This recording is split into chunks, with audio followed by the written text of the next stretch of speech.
O podcast que você ouve agora é uma produção da Central 3. Cristo Redentor, braços abertos sobre a Guanabara.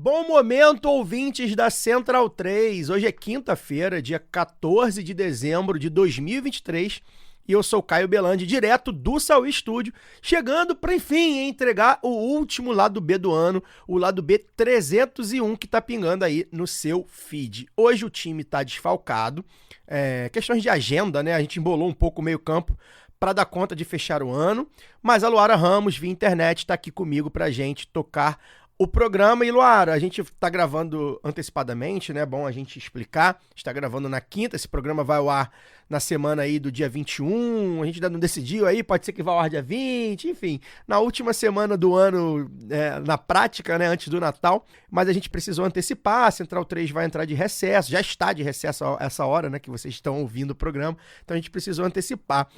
E que bom que a gente conseguiu gravar aqui, que bom que a gente conseguiu uma convidada, porque esse é um assunto que a gente aborda bastante, né, Luara? Você, principalmente você com a sua militância, fala muito sobre essa questão, a gente gosta muito de falar sobre isso, que é a alimentação, né? O que a gente está comendo, né? O que está no prato do brasileiro, né? Então é importante você estar aqui comigo também hoje para a gente tocar esse programa. Bem-vinda.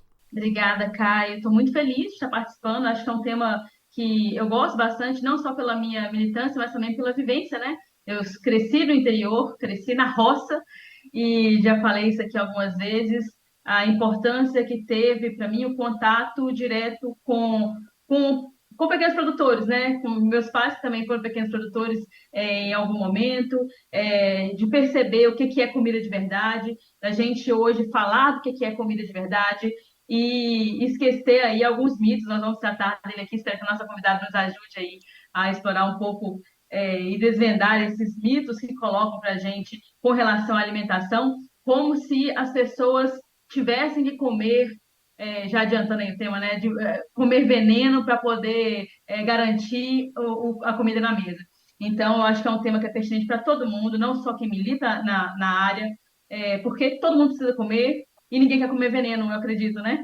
Então, todo mundo precisa estar ligado nisso aí, porque eu acho que é isso, é uma das pautas primordiais da reprodução da nossa vida.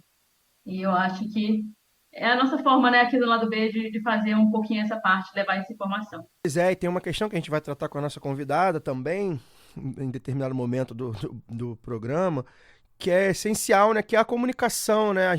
Quando a gente está falando desses venenos aí, a gente está falando do agronegócio, né? E o agronegócio é financiador da comunicação hegemônica. Então, tem certas coisas que a gente não consegue ficar sabendo, é distorcido, né? É escondido.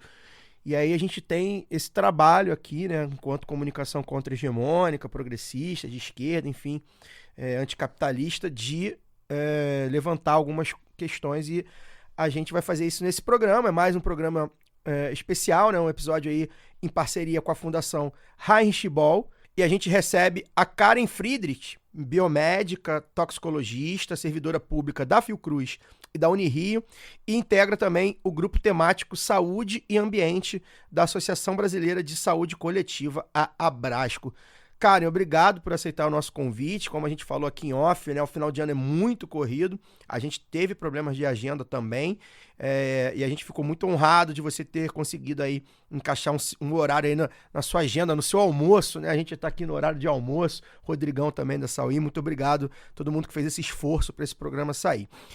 Karen, a gente, antes de fazer a pergunta, né, queria lembrar todo mundo, os nossos parceiros da Fundação Heinrich Böll lançaram nesse mês agora de dezembro o Atlas dos Agrotóxicos, né, que inclusive está aí gratuito no site da Fundação. E é uma publicação que mostra que o Brasil é um dos países mais consumidores e importadores de agrotóxicos. E aqui os limites na legislação de resíduos em água e alimentos são muito superiores aos da União Europeia, por exemplo, né?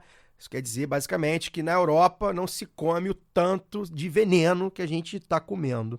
E isso acaba possibilitando o registro cada vez maior de novos agrotóxicos, e os recordes estão sendo batidos aí ano a ano, além do crescimento da importância dessas commodities na economia brasileira, a partir da ampliação da área plantada e da produção de culturas mais dependentes desse produto, ou seja, a gente está falando também de terra, de território, de meio ambiente, né? Tudo se interliga. Aí, feita essa introdução, Karen, queria que você falasse um pouco primeiro sobre essa linha do tempo da utilização dos agrotóxicos. Por quê, né?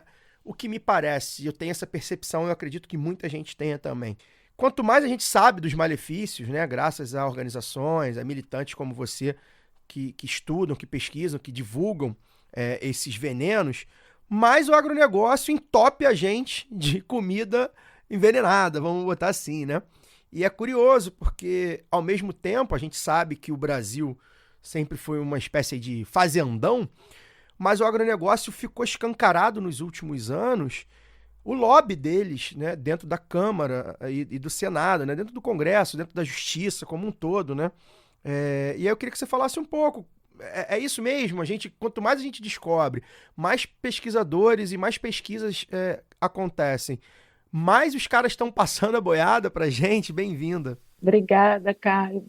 Boa tarde, Luara. Boa tarde a quem nos escuta.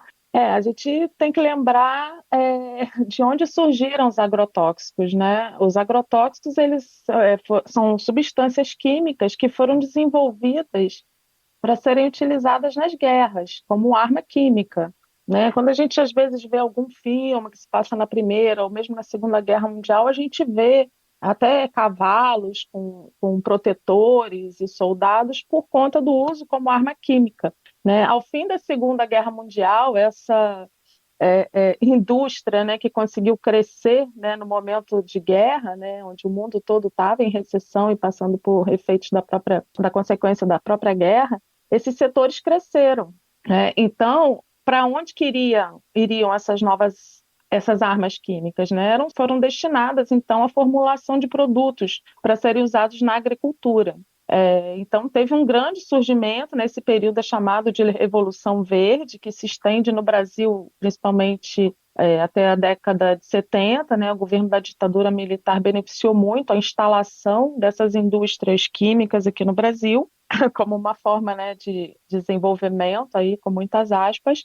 Então, a gente vê que o agrotóxico ele entrou no Brasil mais por uma questão de mercado do que por uma necessidade da agricultura, né? Então, com essa ferramenta química, né, propiciou que o estabelecimento, né, de grandes estruturas de fazendas, né, grandes latifúndios, plantando uma cultura, né, às vezes por vez, né? Então, existem fazendas enormes, né, com grandes extensões de terra, só com soja.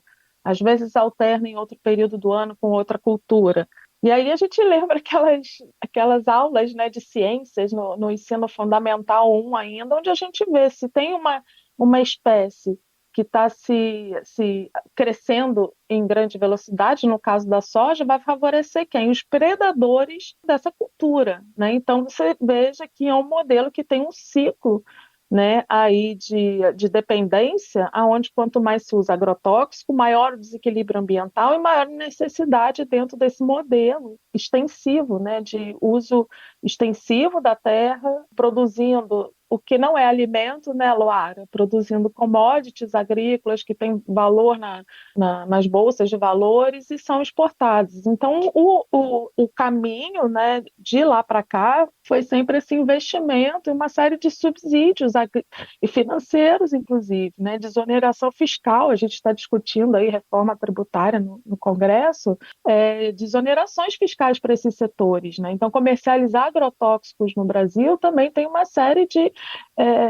descontos aí e impostos, né? Tem estados brasileiros que têm 100% de isenção. Quer dizer, a gente tem aí um modelo, né, que ao mesmo tempo ele adoece a saúde, adoece o meio ambiente, né, causa danos, né, para descontaminar essas áreas, para ou desviar, né, para ter que trazer, às vezes, água potável para aquelas comunidades beberem de outro lugar, porque aquela água ali do entorno está contaminada. Então, a gente tem, assim, esse ônus, né, de recursos públicos para tratar essas pessoas adoecidas e, ao mesmo tempo, uma diminuição da arrecadação, né, que chega da ordem de bilhões por ano, né, que poderiam ser investidos no próprio sistema de saúde, enfim. Então, até para contextualizar, né, Karen, a gente chegou nesse lugar nada honroso de um dos países que mais consome agrotóxicos por causa dessa relação com o agronegócio, né, e com a concentração fundiária. Porque, por mais que a gente esteja falando aqui de agronegócio, a gente pensa muito na produção de soja, naquela pulverização, né, aérea e tal, existe também, e quem é mais contaminado, geralmente é quem está ali no entorno. Então, os pequenos produtores acabam sofrendo tanto quanto até mais. E eu queria sempre estar puxando para isso, para cá, né? Porque para a gente pensar também como é que é a produção, como é que é o uso de agrotóxicos por esses pequenos produtores, a relação disso, e aí também já trazendo agora para você dizer para a gente, né, dos mitos, né? Existe dose segura de uso de agrotóxicos, por exemplo? Eu acho que isso é colocado como, não, mas veja lá, para a gente produzir em larga escala, então quer dizer, nós estamos falando de um problema do negócio, né? Do agronegócio, do modelo de negócio. E do outro é esse mito de o Brasil como fazendão que o Caio falou, que querem vender assim. E justamente, é justamente por querer vender, né? Transformando em commodity, não falando de alimento. Então a gente acaba, parece que nessa equação, o pequeno produtor ele some. Ou ele é colocado como uma vítima, e aí tira-se a questão dele como um produtor, né? A tiração do produtor, ou ele é escanteado mesmo como, não, a gente não pode depender disso aqui. Então, como é que ficam esses mitos assim? O que você pode dizer para a gente com relação ao uso do agrotóxico? E se existe, é possível produzir de outra forma que não, e alimentar um país como o Brasil, e o país que quer ser, né, um fazendão do mundo, eles colocam, alimentar o mundo sem agrotóxico? Pois é, um fazendão bem contaminado, né, Caio? Pantanoso. Então, Então, é como eu falei, né, a própria história, a gente vê que o agrotóxico é uma questão de mercado, né, para atender esse modelo, ele estimula, né, ele faz parte de uma cadeia aí, que vai atender os interesses do grande capital financeiro internacional. Né? Então, essas grandes empresas, né, que hoje são 4 ou 5 conglomerados de grandes fabricantes de agrotóxicos, né, dominam o mercado internacional. Ao dominar o mercado internacional, é claro que elas passam a ter poder, né? Na verdade, isso também não é de hoje, né? Ao mesmo tempo que a gente tem esse avanço, né, desde a década de 50, 60, 70, avançam em paralelo também as estratégias de comunicação, de alienação da população para mostrar que aquele produto, né, que antes era uma arma química e passou a ser um veneno, né, mas eles chamam até de defensivo agrícola, passasse a ter interesse, né, e essa falsa sensação de segurança. Então a gente vê as estratégias de marketing também, né, tem propagandas antigas que a gente vê, por exemplo, de pessoas borrifando, médicos, né, crianças com DDT para tirar piolho, né? Então isso era estimulado, existia uma propaganda, né, uma estratégia aí grande da mídia corporativa para vender esses produtos, né? E da mesma forma isso também ainda acontece, né? Não só nessa parte da comunicação, como o Caio falou agora há pouco, mas o outro lado, que é o que você coloca, Lara, da regulação, né? Então, assim, a regulação, ela é um sistema, né? No Brasil a gente tem a Anvisa, tem o IBAMA e tem o Ministério da Agricultura que atuam na regulação de agrotóxicos, mas em outros países, mesmo na comunidade europeia, são em formatos de agências reguladoras, né? Então, a gente também lembrar de onde vêm as agências reguladoras, né? Para atender aqui interesses, né?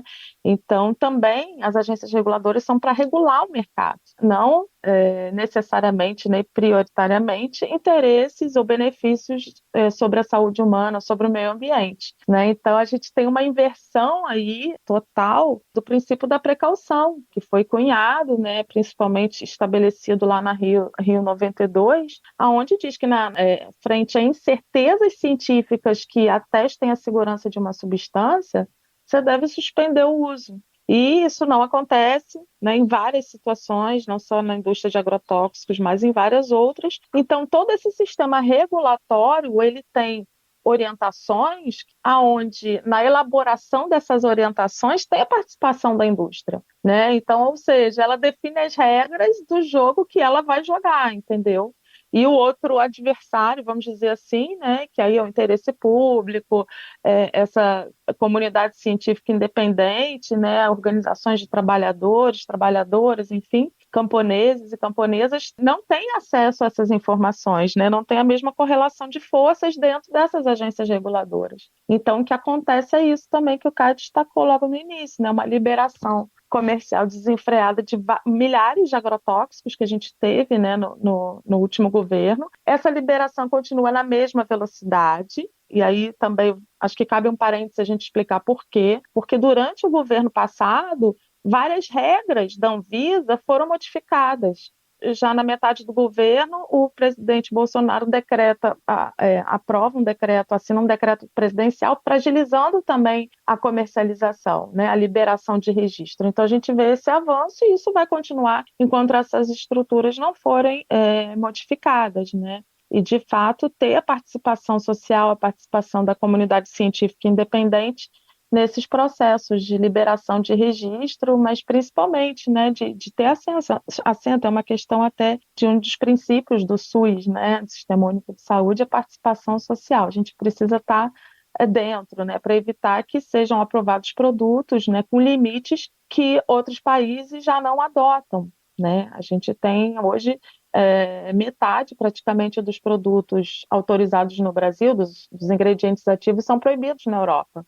E também minimizam isso de muitas formas, né? Quer dizer, por que estão rejeitando esses produtos e a gente continua aceitando, né? Evidências de danos sobre a saúde e o meio ambiente existem e são muito robustas. Karen, Parece, Vai, o Caio, só fazendo um comentário aqui, parece uma forma até de um biocolonialismo, né? Um negócio assim, eles não consumem lá, mas produzem e jogam para cá todo o veneno. Depois a gente vende aquilo como commodity, eles também regulam o mercado de acordo com os próprios interesses. É uma coisa assim, qualquer pessoa, até os liberais de Araca aqui do Brasil deveriam ficar chocados com a falta de regulação nesse mercado, né? Um negócio que completamente não tem concorrência. Os caras estão correndo por conta própria. E a Europa é muito, muito moderninha, né? Muito saudável. Ela olha aqui como a gente, né, come bem e tal, mas aí, enfim, na hora de jogar o lixo, joga aqui o lixo aqui, né? Na América Latina, na África, enfim. Karen, você fez uma citação aí sobre o antigo governo e foi uma pergunta que eu fiz ao longo do ano para praticamente todos os convidados e convidadas do lado B, em praticamente todos os temas, né? A gente viveu momentos muito duros de 2016 a 2022, principalmente de 2019 a 2022 com a eleição do Bolsonaro, né? A gente viveu momentos muito complexos e muito difíceis, né? Em praticamente tudo que tange direitos humanos, enfim, né? Direitos coletivos aos trabalhadores, às trabalhadoras. E a gente vive agora um momento diferente, que é com o governo Lula, um governo de coalizão, que a gente sabe de todas as limitações, a gente tem visto aí dia a dia as limitações, e a gente vai falar sobre isso também. Mas eu queria que você falasse, assim, como é que foi, como é que está sendo. A gente está aí terminando o primeiro ano desse novo governo Lula, dessa concertação que a gente chama aqui, né? De voltar aí para a nova república. Queria que você fizesse esse paralelo, explicasse pra gente, né, como é que foi essa militância. Primeiro, né, no governo Bolsonaro, que foi um trator, né? A verdade é essa. A gente não conseguia nem, parece que a gente ficou sem força até para reclamar.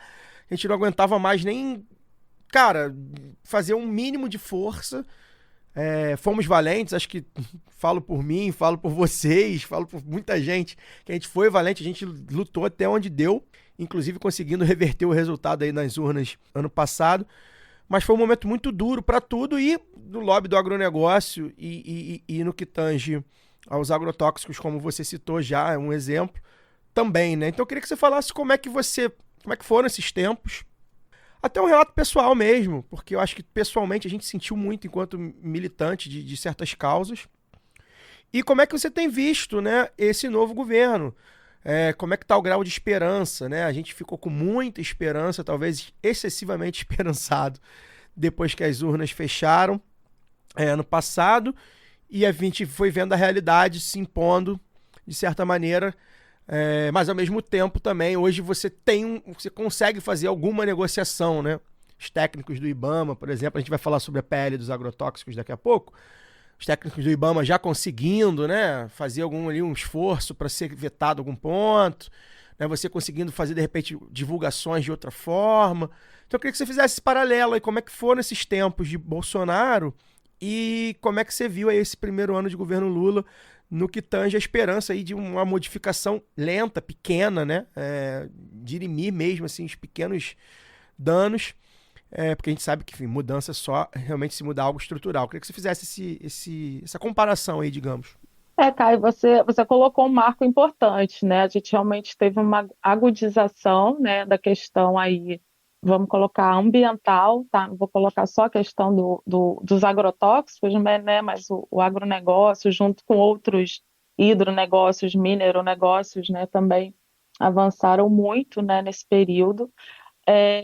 Eu queria, assim, só voltando uns aninhos no tempo, quando o governo, né, da presidente Dilma entrou em crise, né, numa crise política, né, principalmente, a gente estava no momento ali no final de 2013, não, desculpa, no final de 2015, para aprovar o PNARA, que a política era um programa, na verdade era Pronara, né, um programa que tinha sido gestado durante aquele período, né, com a participação de organizações do governo, sociedade civil, estava até o Ministério da Agricultura lá, que na época era a ministra Cátia Abreu, e por conta da pressão, né, daquele momento crítico que estava vivendo a presidente, o Pronara não foi aprovado, né? Então, que era um programa de redução dos agrotóxicos, né? Então, a gente também pode falar mais adiante, porque existe um projeto de lei que tramita, ainda está na Câmara dos Deputados,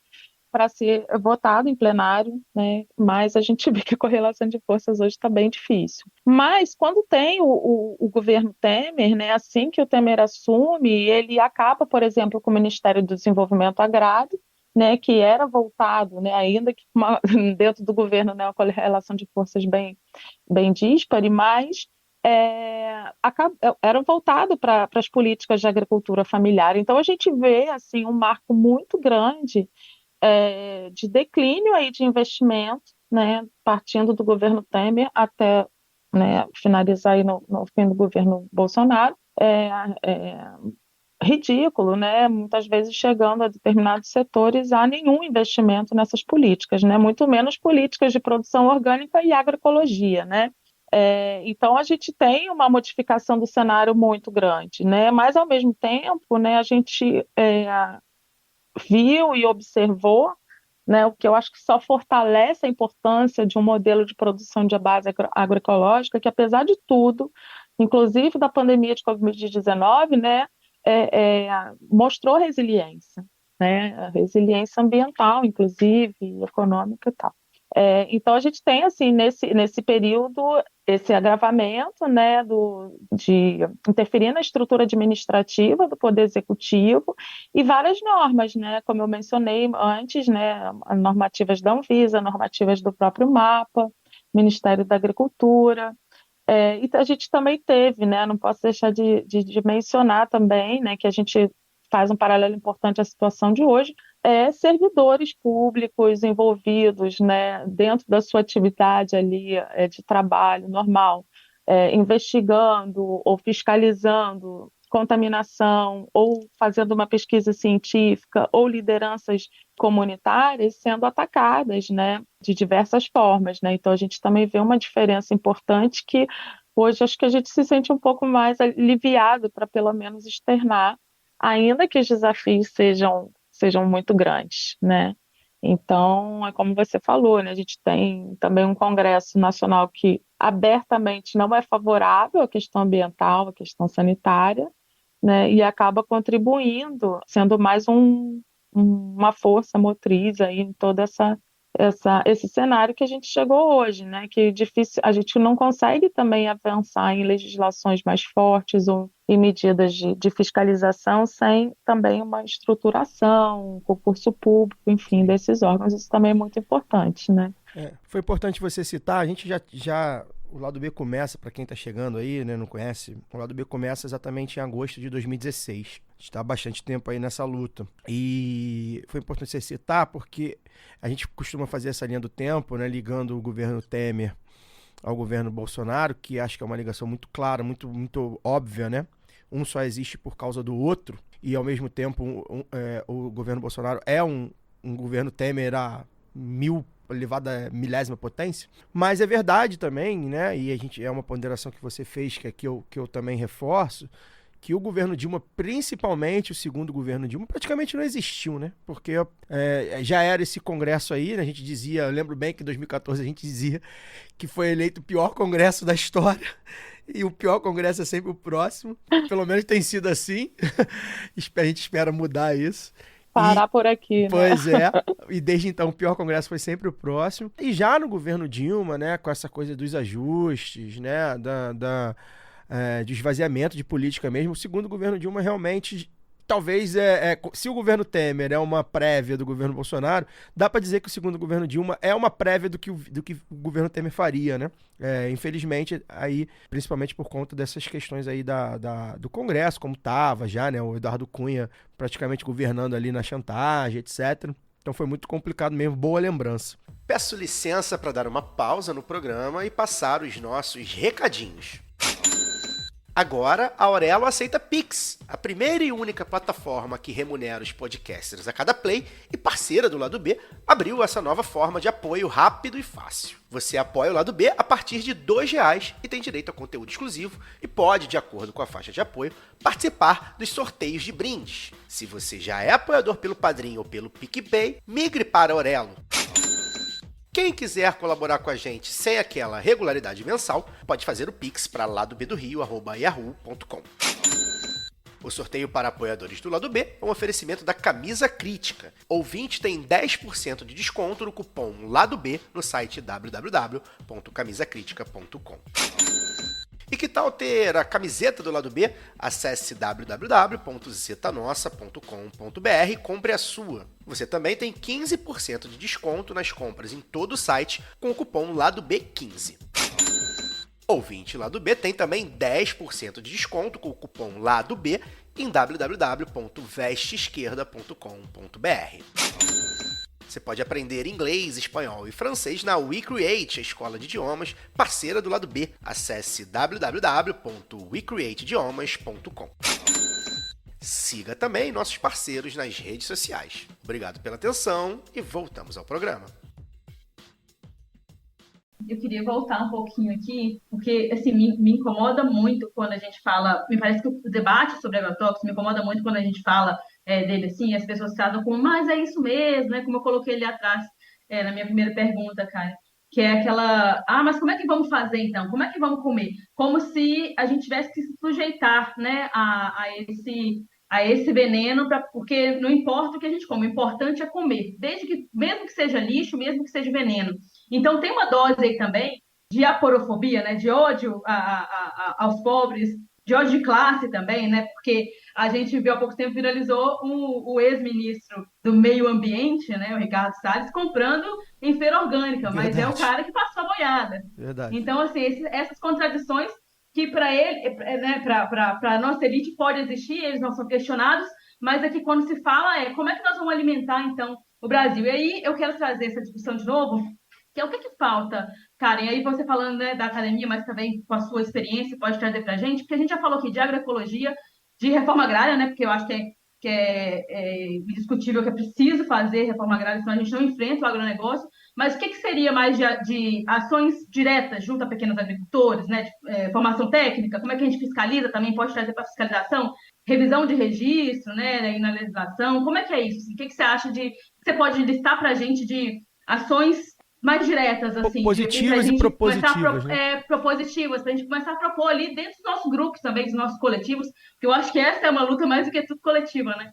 Eu acho que você já colocou questões importantes, né? Quando a gente fala de reforma agrária, a gente, como eu comecei a falar no início, né? A questão da soja. Você tem uma única espécie num campo, assim, milhares e milhares de hectares, que você não vê o horizonte, né? Isso é a realidade do campo brasileiro, é isso. né? São propriedades muito extensas com uma única espécie. Então, o que você precisa? Você precisa diversificar aquela cultura, né? E para diversificar essa cultura, isso não atende aos interesses desses setores, né, do agronegócio, né? Bom, até porque essas terras são consideradas produtivas, né? Isso também é uma questão a gente refletir como sociedade, né? Que a gente está produzindo soja, mas a gente não está comendo a soja, né? Isso também precisa entender o que a gente come e precisa comer, né? É essa diversidade de alimentos, de cores no prato, né? E isso a gente não consegue com esse tipo de modelo de agronegócio, né? De grandes conglomerados. A gente precisa investir na agricultura familiar. Então, naqueles que já têm sua terra, né, fazer investimentos de créditos, sem condicionar esse crédito ao uso de veneno, por exemplo, fortalecer também as experiências, né, fortalecer a transição agroecológica, né, ou transição ecológica também, né, um termo que tem sido usado até para a questão energética também, e que faz parte desse modelo também. E a reforma agrária é necessária, tem muita terra para se plantar, né? E fazendo reforma agrária, você garante o quê? Famílias com propriedades menores que vão poder plantar de forma diversificada, conviver com aquele ambiente, tem os seus animais de criação, os modos de cultivar e até de captar energia, enfim, para ter subsistência, né? Então, isso é importante. Agora, vamos dizer agora, e imediatamente, a gente, como consumidor, né, que também somos reguladores de mercado, de certa forma, né? Claro que muito menos poderosos, né? Mas a gente também buscar consumir em feira, buscar grupos de agricultores que forneçam na região, isso a gente consegue, né, ainda. Mas a gente precisa disso, a gente precisa de espaço na mídia também, como o lado B, né, de comunicação para começar. E a gente vê, né, acho que por outro lado, o Caio, engraçado, começou o programa falando, né, que quanto mais se usa, né, quanto mais a gente denuncia, parece que vai. Então, quer dizer, eu acho que é importante que hoje a gente vê um avanço também de uma conscientização da população, né, que também dialoga também com as crises climáticas, né, porque o agronegócio interfere também em várias questões ambientais e outras, né, outras atividades, então a gente também tem essa possibilidade, né, como consumidor, buscar isso e, gente, vamos votar melhor no Congresso, né? É muito importante a gente mudar e ter políticos, parlamentares mais comprometidos, né, com o que está na Constituição, né? Acho que a gente não quer nada mais do que aquilo, né? Direito à saúde, ao meio ambiente equilibrado. Você falou aí, tem uma coisa que, Luara, dialogando aí com a sua pergunta e com a resposta da Karen, essa semana, né, semana que, repito, a gente tá no dia 14, né, rolou aí de novo no Twitter, ai, que preguiça, mas eu quero falar sobre a polêmica aí sobre usar o boné, dessa vez foi o boné do MTST, né, já tinha tido a polêmica do MST,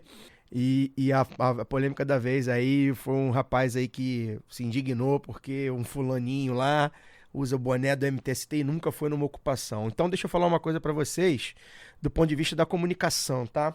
É importantíssimo que vocês escolhem nas ocupações, e nesse caso aqui, que vocês visitem, né, um cantinho de agricultura familiar, uma organização, uma palestra de uma organização e de um movimento social do campo. Muito importante, se puder doar dinheiro é importante também. Mas se você gostou de uma camisa, de um boné, né? Se você gostou de um post e quer compartilhar lá no Instagram, no Twitter, no Facebook, divulga também, porque a comunicação é muito importante, gente. Então, assim, Se quando gostou de um podcast que fala sobre isso, e assim, essa polêmica idiota, enfim, vazia, aí precisou lá, assim como o MST fez, e recentemente o MST até tá tratando isso como a revolução dos bonés, né? O MTST também essa semana falou, não, gente, é para usar, venham para ocupação, se vocês puderem vir, ajudar, doar, mas assim, se vocês não puderem, usem um boné, porque vocês vão estar, primeiro, financiando, já começa por aí, porque são produtos próprios, que são feitos pelas pessoas que militam, né? E segundo, que você está divulgando, você está fazendo aquela marca, como marca mesmo, ganhar o mundo, ganhar as ruas, sabe? é fundamental, assim. Então, assim, é claro que isso não substitui você ir para uma ocupação. Não se esgota aí você usar o boné do MST, e eu tenho o meu, eu sou parado várias vezes na rua, quase todo dia que eu saio com o meu boné, alguém me para e fala, pô, onde compro, que boné legal e tal. É importante, porque é reposicionamento de marca. É você falar aqui, ó, eu apoio essa organização, eu gosto dessa organização, vai conhecer essa organização, quer conhecer? Me pergunta.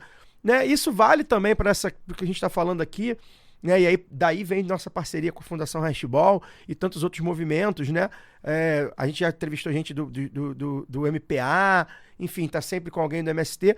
Cara, é fundamental você falar assim, pô, não, eu compro. Se você tem condições de comprar um orgânico, a gente sabe que o orgânico é mais caro, compra e divulga e posta e fala assim, cara, é bom, galera, é ótimo. Comprei outro dia o arroz do MST, é caro, não dá pra comprar sempre, mas cara, que delícia o arroz lá que eu comprei no Armazém do Campo. Vai almoçar no Armazém do Campo, vai postar, é pra hypar mesmo, é pra ficar hypado mesmo, é pra comunicar, é pra dizer que existem, que aqueles movimentos existem, porque E desculpa te Não, interromper, mas pode eu ir. falo assim, é porque eu acho que isso é preciso colocar. A gente fala de alimentação orgânica, né, cara? É caro ou a gente que está acostumado a comer lixo tão barato que acha que aquilo ali Sim. que é comida? Sim, não é, Entende? E não é assim, por caro mais. porque a produção é de outra forma, né? Sim, Exato! E claro. aí, como é que. Já que a Karen trouxe aqui pra gente de forma brilhante, colocou aqui na nossa cara como é que funciona o modelo de negócio do agronegócio, né, Karen? Então, Sim. assim, os caras definem as próprias regras, o dinheiro circula só entre eles.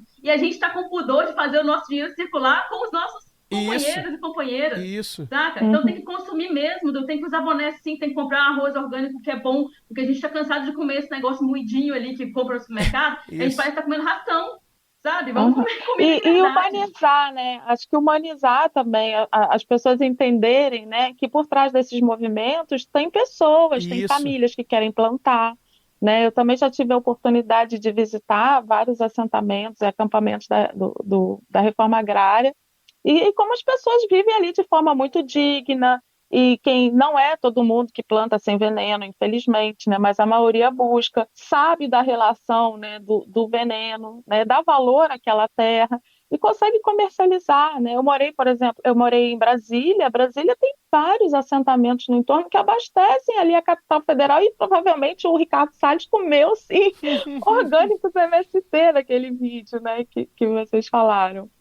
Agora o que a gente precisa é popularizar isso. A gente quer agroecologia, produto orgânico para a classe trabalhadora, Isso. né, que a maior parte é que está por trás disso, né? E acho bacana. Eu não tenho boné do MTST, viu? Se alguém um dia aí passar por mim e quiser me dar, porque Aí, eu ó. acho que é isso.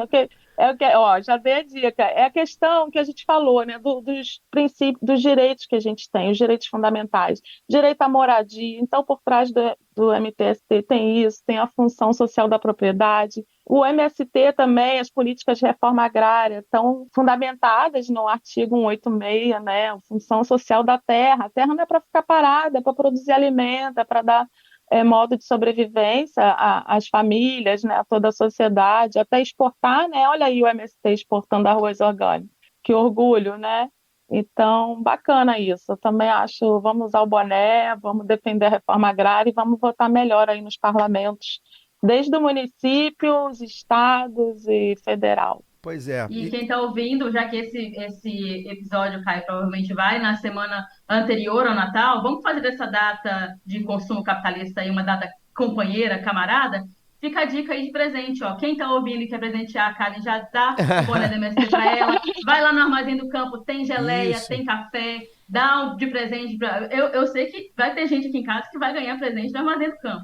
Então fica aí a dica para vocês também fazerem isso aí circular, sabe? Isso. Entre a gente, entre os nossos. E divulgar, Vamos Luara, divulgar. divulgar. Vou posar Aproveitar com para falar, boné. eu tive esse fim de semana aqui, eu ainda não tinha conseguido ir. Tem um Armazém do Campo agora no Espírito Santo, fica em Vitória, lá no centro de Vitória, na antiga Casa Verde, ali do lado da Catedral Metropolitana de Vitória. O pessoal aqui do Espírito Santo, ou quem vier visitar aí nessas férias, minerada que quer pegar uma praia aqui em Guarapari, passa em Vitória, tem Armazém do Campo lá. Pois é, e Ah, assim, legal. quem não tiver nas capitais, principalmente, porventura não tiver aí uma divulgação maior, procura saber, vai ter de repente, uma agricultura familiar ali, um movimento menorzinho, Uhum. de agricultura familiar, é muito legal, muito gostoso, é você poder, é claro, repito, a gente sabe que as questões financeiras nem sempre é possível, a gente tem que fazer essa ressalva, mas se for possível, é legal, é importante, e posta assim, ó, tô aqui comprando, cara, a gente divulga tanto, eu tô agora com a camisa de uma que eu não sei qual é a marca, essa nem tem muita marca. Mas, pô, a gente anda, eu compro a camisa do Flamengo, pô, bota lá o patrocinador, é um banco, é um varejista estrangeiro, e eu divulgo aquilo, pô, por que eu não vou divulgar do MST, do MTST, enfim, dos movimentos que eu gosto, né? É importante.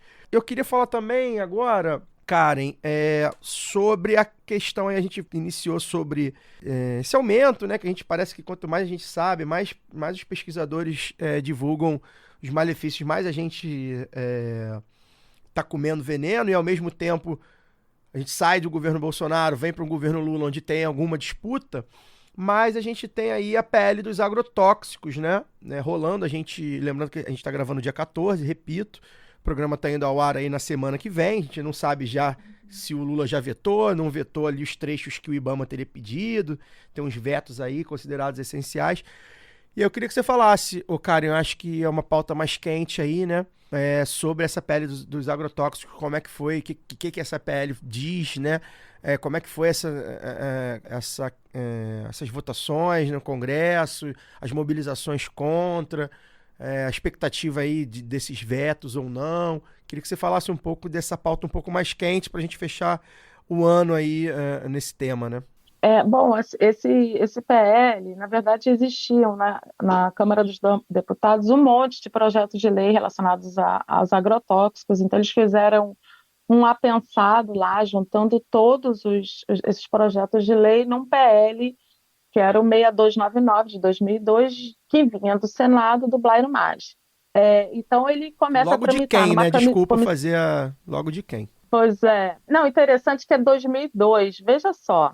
Então, em 2002, só lembrando, a lei de agrotóxicos era de 89, o decreto que a regulamenta foi aprovado em 2002. Já em 2002, o senador já apresenta uma proposta de mudança da lei, né, recém-regulamentada, dizendo que estava horrível, né, ia acabar com o agronegócio, aqueles mitos, né, que a Luara falou que a gente ouve demais. E só para falar sobre Bom, o Blairo, acontece. Karen, rapidinho para contextualizar nossos ouvintes, né? Para quem não conhece, não tá ligando o nome, a Sim. pessoa, né? Quando a gente fala de lobby, porque o agronegócio financia lá os senadores e deputados. Nesse caso, é o próprio agronegócio, é um senhor do agronegócio mesmo, ele lá no Senado, né? Fazendo lobby para ele mesmo, legislando em causa própria, de terra, né? literalmente. Então esse projeto ele sai. Então em 2002 ele já estava achando ruim, né? Vamos lembrar que de 2002 até 2016 o agronegócio só bombou. Com lei de agrotóxicos ou não, o agronegócio se projetou, né? Graças também muito às políticas de incentivo dos governos PT. Desde 2008 o Brasil se torna o maior consumidor mundial de agrotóxicos e esse PL passa a tramitar em 2016 numa comissão especial. Foram realizadas várias audiências públicas, e aqui é importante a gente reforçar várias organizações, dezenas e dezenas de organizações da sociedade civil, instituições científicas, Ministério Público, foram muito combativos, sabe, para melhorar, né, ou tornar menos pior o projeto de lei, mas principalmente para que ele não avançasse e não fosse aprovada. Se não fosse isso, certamente esse projeto de lei já estaria vigente há muito tempo e a situação estaria pior, né? Bom, então ele avança, né, na Câmara dos Deputados, chega ao Senado no início desse ano e o Rodrigo Pacheco distribui, né, para duas comissões, a Comissão de Agricultura, que obviamente ele foi aprovado, e na Comissão de Meio Ambiente. Então, assim, nesse percurso, né, como eu falei, com muita pressão de sociedade civil, organizações científicas, a própria Anvisa e o IBAMA se manifestaram contra a aprovação do projeto de lei, algumas coisas a gente ganhou assim, no caminho, né? Então, quando esse projeto de lei ele sai agora para aprovação na plenária e foi aprovado, né, agora no finalzinho de novembro, foi aprovado pelo plenário do Senado, esse relatório que chegou lá foi do senador Contarato, aonde algumas coisas também ele consegue melhorar o texto, né? Ou melhor, tornar menos ruim. Mas a gente ainda tem como resultado coisas muito graves no projeto de lei, né? Então, assim, de maneira geral, a Anvisa e o IBAMA perdem algumas funções, tá? Principalmente para produtos genéricos, ou quando eles tentarem proibir o registro de um produto, vão ficar, né, sob a coordenação do Ministério da Agricultura. E tem um ponto que eu acho que é grave, grave demais, que é permitir fabricar aqui no Brasil para exportação produtos sem registro. Quer dizer, com todas essas facilidades que o PL vai trazendo, né, um produto não conseguir ser registrado, ainda assim pode ser fabricado aqui, né? E aí você tem, né, situações no Brasil, inúmeros exemplos de contaminações de fábricas de agrotóxicos que contaminaram o meio ambiente do entorno, que levaram ao adoecimento e morte de trabalhadores. Então, isso é um ponto gravíssimo, né? Tá entre os pontos ali de veto do IBAMA. Então, a gente tem essa situação, né? Hoje, né, no dia 14, né, como o Caio alertou, aguarda a sanção do Lula, mas a gente espera que até lá ele vete o PL ou minimamente que vete os pontos mais críticos, né? Que é difícil salvar ali 5, viu? Pois é, a gente fica na expectativa, a gente não vai até nem debater nada, porque vai saber, né? Pode ser que ele já tenha vetado, a gente espera. Mas eu acho que é mais uma amostra aí que a gente tem vivido e que a gente tem falado aqui, né? De como, que é esse governo, né? Ao mesmo tempo que ele é um governo que eu olho para esse governo, principalmente a figura do Lula, né? A gente sabe que é uma figura política e eleitoral absurda. E eu olho esse governo e eu falo, cara, porra, podia ser melhor, né?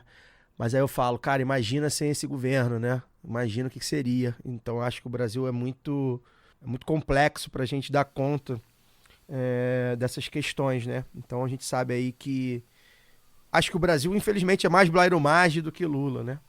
Embora seja muito Lula também, e é nisso que a gente O Congresso, precisa. pelo menos, né? Pois Eu acho, sabe, que as pessoas têm uma preocupação, sim, com a alimentação. Tem. Eu acho que a gente precisa destacar, a Anvisa publicou agora, né, semana passada, os resultados do Programa de Análise de Agrotóxicos em Alimentos, que ela realizou, né, interrompeu durante a pandemia, o governo passado, e a situação continua crítica, né? Você pega ali, você pode até ter um ou outro alimento que vai ter um agrotóxico ou dois, mas mais da metade são misturas de agrotóxicos, né? E a gente tem que lembrar que se chegou aquilo ali, significa que lá no início da cadeia, a trabalhadora, aquele meio ambiente onde foi cultivado aquele alimento teve contaminado com aquilo, né? Então a gente começar a despertar a consciência também da cadeia produtiva, né? Do que a gente consome.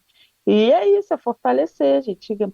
Produto saudável tem que ser para todo mundo e principalmente para a classe trabalhadora, que é a que tem menos acesso, sim, a alimentos saudáveis. Pois é. E importante também, Caio, rapidinho, essa distinção que você fez, Karen, que o Congresso é mais Blairo Maggi, a bancada ruralista é muito mais forte do que a bancada de trabalhadores, né? De trabalhadores rurais também, nessa última eleição. O MST, por exemplo, decidiu colocar candidaturas, né, do próprio movimento. É importante fazer essa distinção, porque eu acho que se a gente fizer um plebiscito que seja colocar assim, você é a favor de comer veneno, as pessoas vão votar que não estão a favor, né? E até então, acho que vão...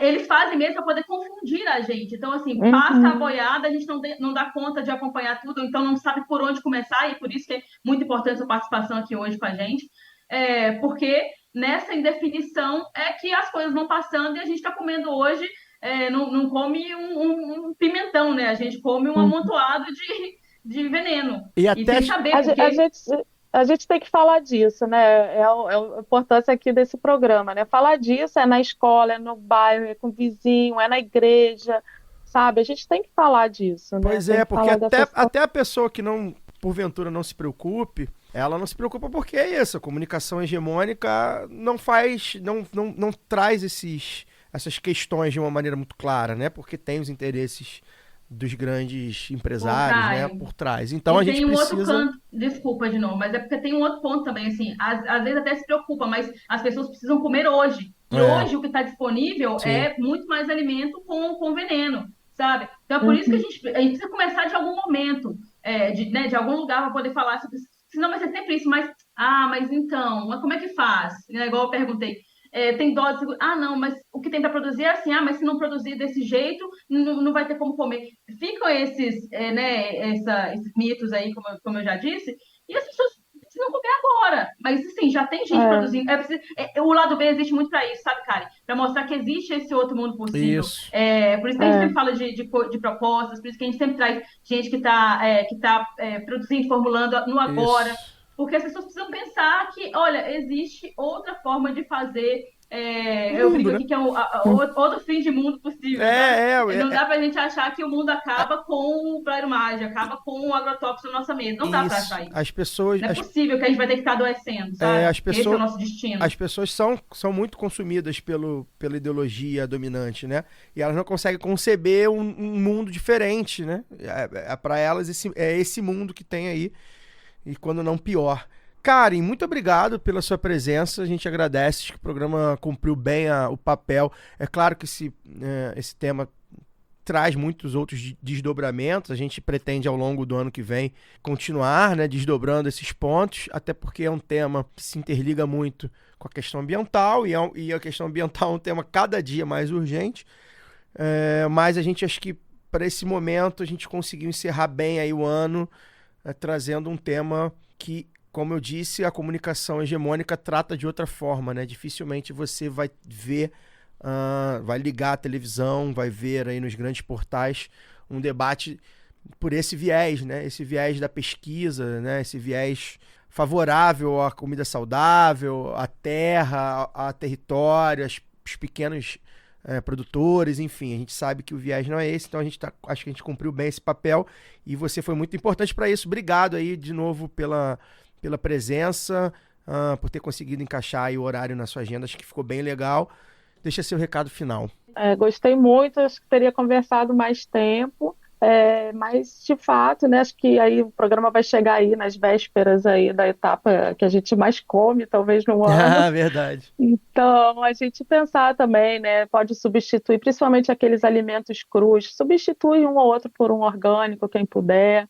Quem não puder, assim, ao longo da vida, do ano, se alimentar de orgânico, prioriza que a mulher grávida, as crianças menores, até a adolescência consumam, né, os orgânicos preferencialmente. E é isso, né, a gente olhar para quem está por trás, né, de quem produziu nossa comida, acho que é muito importante. É isso, pessoal. Agora o próximo ano é um ano de muita luta contra os agrotóxicos, né, chamar o pessoal também, se engajar na campanha contra os agrotóxicos, tem um site. Bastante informação de qualidade e os alertas, aí, os espaços e agenda de luta aí para o próximo ano, que continuaremos, né? Direito humano à alimentação adequada e saudável é o que a gente defende. É isso, pessoal. Antes de encerrar aqui com a Luara, vou passar a caixinha de Natal do Lado B. A gente está aceitando aí as doações avulsas via Pix para ladobdorio@yahoo.com. Quem tiver com uma condiçãozinha melhor neste fim de ano, quiser dar sua contribuição para o seu podcast preferido, é só fazer o Pix. ladobdorio@yahoo.com. Se você quiser ser apoiador ou apoiadora mensal, você pode ir em orelo.cc/ladobdorio.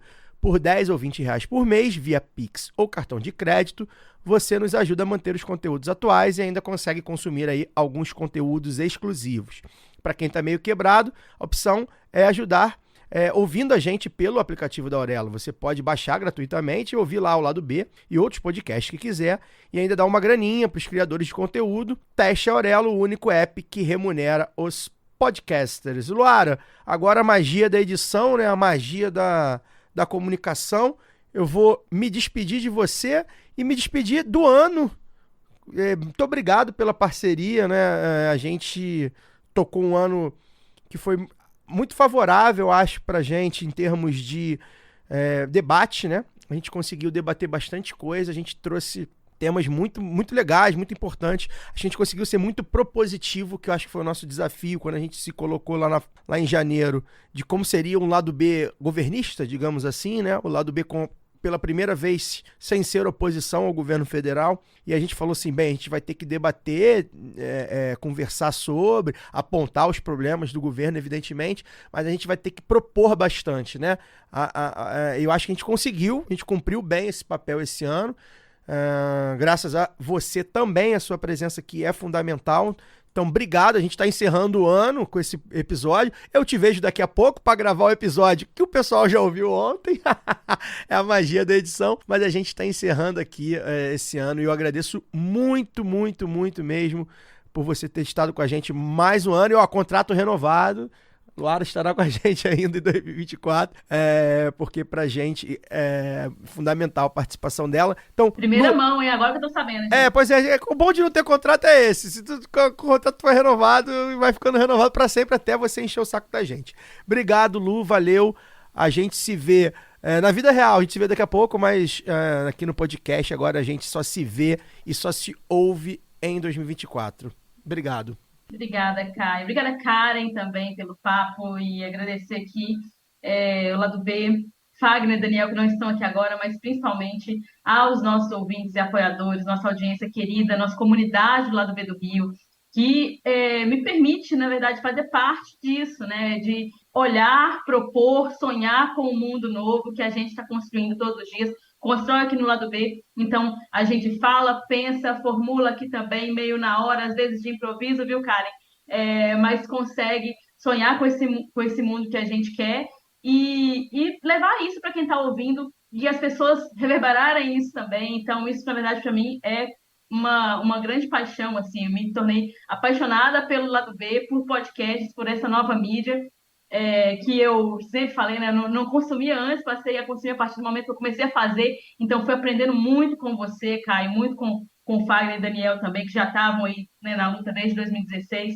E eu acho que esse ano a gente conseguiu propor muita coisa e isso me inspirou bastante, sabe? A gente, às vezes, não dá conta de transpor aqui, porque nós temos, apesar da magia da edição, a gente tem um limite de tempo, né? Mas com a ajuda e a paciência de quem nos ouve, a gente consegue colocar ali algumas das ideias e também a desenvolver outras, como eu falei, que às vezes no improviso, às vezes na falação, na prosa, como eu gosto bastante. Então, só tenho a agradecer pela essa renovação aí de votos, de contrato, dizer que fim de ano está chegando, mas é aquela coisa, né? O tempo não para, 2024 está logo ali e a gente espera ver vocês com saúde, muito sucesso, muito amor e a paz que a gente também quer construir, que não está dissociada de forma alguma da nossa disposição para a luta. Acho que a gente só está pronto para a paz se a gente também estiver disposto a lutar por ela.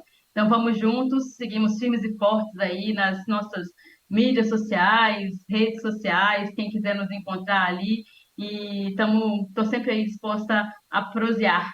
Um grande abraço e até o ano que vem. Isso. E agradecer também aqui o Rodrigão do Saúl Estúdio, o Normando Rodrigues, o escritório, o Sindipetro Rio, a Fundação Handball, os apoiadores e apoiadoras que fizeram esse programa ser viável, né, financeiramente, tem custos. A gente sabe que não é barato botar um programa desse no ar e a gente consegue graças a esses parceiros e aos apoiadores. Então, muito obrigado a todos. Agradecer a Fernanda Castro, a Évila Vanderlei e a Giovana Esther pelo Lado B Notícias também, que a gente conseguiu manter também com muito custo, a gente conseguiu manter no ar um programa fundamental. Em 2024 vai dar uma pausa, a gente espera que volte aí nos primeiros meses, ali no primeiro semestre ainda, mas por enquanto o Lado B Notícias não voltará em janeiro. Então a gente agradece muito a cada um que esteve com a gente, ao Cesarotti, que edita o programa, a Domênica na Central 3, que está também sempre disposta a nos ajudar, claro, e a mim e ao Chico, né, os responsáveis pela Central 3. Sem a Central 3 esse programa não existiria, literalmente, e a gente é muito orgulhoso dessa parceria, contrato renovado também, a gente continuará, então muito obrigado. E você que não ficou aqui com a gente, né, esse ano, né, a gente conseguiu manter aí uma audiência muito interessante, né, acho que até cresceu um pouquinho, depois vou dar uma olhada nos números consolidados. A gente tem uma audiência muito fiel, a galera curte muito o nosso trabalho, eu acho fundamental também que a gente tenha essa base de ouvintes fiéis que está disposta a nos ouvir, a trocar com a gente, a conversar com a gente nas redes sociais, mandar e-mail, enfim, e divulgar a gente. E mais o primordial é lá dar o play, porque isso é muita responsabilidade que a gente tem aqui. Eu acho que mais um ano a gente cumpriu muito bem essa responsabilidade. Bem, a gente agora fica por aqui. Semana que vem não tem Lado B. A gente vai entrar em recesso, vai curtir uma praia, um samba, tomar uma cerveja, caipirinha. né, comer umas comidas gostosas, né, Luara, de movimento de pequeno agricultor, que eu sei que você faz aí, que eu vejo no Instagram. E a gente volta agora só final de janeiro, tá bem? Um forte amplexo, bom final de ano para todos, boas festas a todos. Quem for de Natal, Feliz Natal. Até 2024.